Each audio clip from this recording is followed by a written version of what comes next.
we built that model to basically provide the debt for all the people that were building facilities across the country.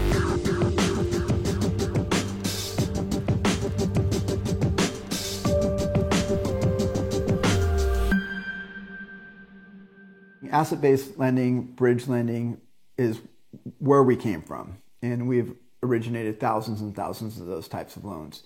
And our specialty was value add. And value add, basically, that vernacular means that a portion of the loan proceeds has been pre-approved to going back into the property to enhancing the value. Think of tenant improvements, ground-up construction, whatever it might be to reposition and add value to that asset.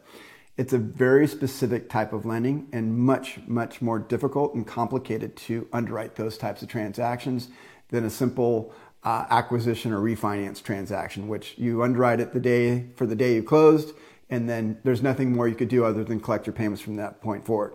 As opposed to a bridge loan, you underwrite it for the day you close, but you're also underwriting it for the future, and you got to bridge that and disperse those funds, verify those funds every single time that they're requesting a draw to be reimbursed.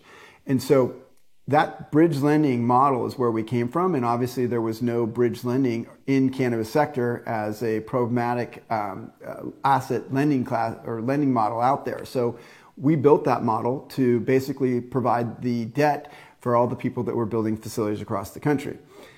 As we got further into the sector and became more of a bigger player in this cannabis lending, we realized that we were letting our competitors pay our loans off and take our borrowers when those relationships were things that we built, and we were the ones that created that market.